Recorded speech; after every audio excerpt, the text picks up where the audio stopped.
अहम बैठक चल रही है जिससे जिताऊ कैंडिडेटों के नाम पे मुहर लगनी है। इस बीच हमारे सहयोगी अमित पांडे हमारे साथ जुड़ चुके हैं और अमित पांडे के साथ बीजेपी के कद्दावर नेता और यूपी के डिप्टी सीएम हैं। मैं सीधे अमित आपका रुख करती हूँ। जी, हमारे साथ डिप्टी सीएम दिनेश शर्मा जी हैं, हम उनसे बात करते हैं। और सबसे पहले हम ये बात करेंगे सपा की जो ये सूची पूरी की पूरी आई है उस पर डिप्टी सीएम दिनेश शर्मा का क्या कहना है। सपा की सूची पर आपके नेता लगातार ट्वीट कर रहे हैं। दिनेश जी, क्या मुद्दा उठाना चाह रहे हैं इससे आप? अभी मैं एक छात्र का, एक विद्यार्थी का एक ट्वीट देख रहा था। वो सोशल मीडिया पे वो लिख रहा था जवाब में। वो लिख रहा था कि मैं राजनीतिक दलों की सूची को देखकर डर गया और मैं समझा किसी भी थाने में किसी प्रकार के अपराधों से ग्रसित लोगों का कोई विवरण दिया गया है। ये व्यंग था, लेकिन ये व्यंग आज धरातल पर चर्चा का विषय बना है।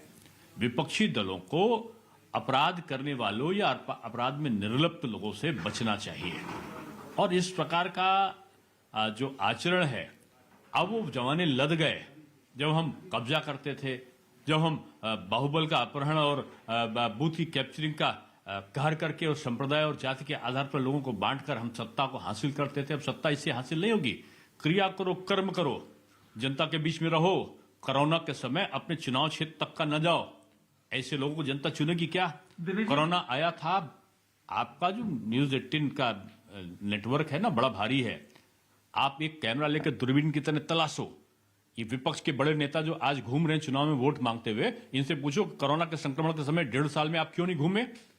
एक भी नेता की एक तस्वीर को आप अपने टीवी पे दिखाइए कि वो कोरोना के संक्रमण के समय कहीं अपने क्षेत्र में भी जाके जनता की सेवा करता हुआ दिखाई पड़ा क्या? बीजेपी के कार्यकर्ता सेवा ही संगठन के नाम पर काम कर रहा था। बीजेपी के मुख्यमंत्री दौरा कर रहे थे, यहाँ पे ऑक्सीजन और वेंटिलेटर और अस्पताल की व्यवस्था करके मेडिकल किट्स लोग बांटते हुए दिखाई पड़ रहे थे, भोजन देते हुए दिखाई पड़ रहे थे। ये गए नहीं और आज चुनाव में विभिन्न प्रकार का दावा करना, मैं समझता हूँ ये अच्छा नहीं है। एक और सवाल है कि कैराना में जहां पर पलायन का मुद्दा, वहां पर एक वीडियो वायरल हो रहा है दिनेश जी, और उसमें कह रहे नाहिद हसन तो जेल में चले गए लेकिन हम हैं मौजूद। पुलिस ने इस मामले में एक अभियुक्त को गिरफ्तार भी किया। तो इस तरीके की वीडियो जो वायरल हो रहा है, इस पर क्या कहना है आपका? मैंने वीडियो नहीं देखा है अभी, आपने बताया है, मैं देखता हूं उसको। लेकिन अगर ऐसा है तो गलत है। किसी प्रकार का किसी भी मतदाता को मैं कहूंगा कि डरने की जरूरत नहीं है और अपराधियों से डरने की तो बिल्कुल जरूरत नहीं किसी को। अपराधियों को दंड देने का अधिकार उनके हाथ में आ गया है। दंड देने का अधिकार है कि वो दिखा दें मतदान के समय कि अपराध के खिलाफ उनका जो अधिकार है वो मतदान के तौर पर जनता ने पिछली बार भी दिखाया, अब की भी दिखाएगी और ऐसे लोगों को दंडित जनता स्वयं करेगी। एक अंतिम सवाल, हालांकि मैं पहले भी पूछ चुका हूं कि जिन्ना की मूर्ति लगवाएगी बीजेपी समाजवादी पार्टी के नेता इमरान मसूद का कहना है। अब कोई ऐसा अपरिपक्व बयान दे दे तो उस व्यक्ति की सोच पर मुझे शर्म आती है। मुझे आती है कि ऐसे भी लोग हो सकते हैं जो भारत में रहने के बाद इस प्रकार का विचार कर सकते हैं। भारत में रहने वाला जो भारत के राष्ट्र प्रेम का जो सर्वोच्च प्रदर्शन हो सकता है हिंदुस्तान में, उसका प्रदर्शन हुआ है। आज पाकिस्तान के घर के अंदर घुसकर जवाब दिया है बीजेपी की सरकार ने, एनडीए की सरकार ने।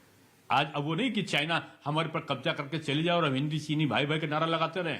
आज सीमा पर जाकर खदेड़ने का काम बीजेपी ने किया, की सरकार ने किया है, हमारे सैनिकों ने किया है। आज हमारे सैनिकों ने घर के अंदर घुस के पाकिस्तान के आतंकियों को दंड दिया है और अड़ोसी पड़ोसी देश में भी कहीं आतंकी थे तो वहां भी जाके उनका काम तमाम करने का काम किया है।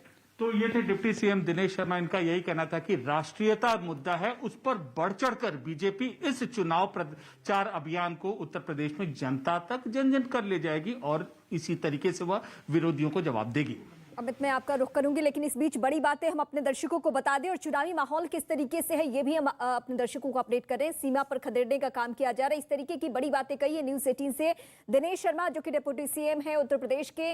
समाजवादी पार्टी की सूची जो है वो चर्चा का विषय है। दागियों को टिकट देने से बचे दल, ये कहा है दिनेश शर्मा ने। नेता कोरोना के समय में गायब थे, उनका सीधे सीधे कहना था कि आप तो रिपोर्ट्स दिखा सकते हैं, आपका नेटवर्क बड़ा है और आपके जरिए पता भी चल जाएगा दर्शकों को।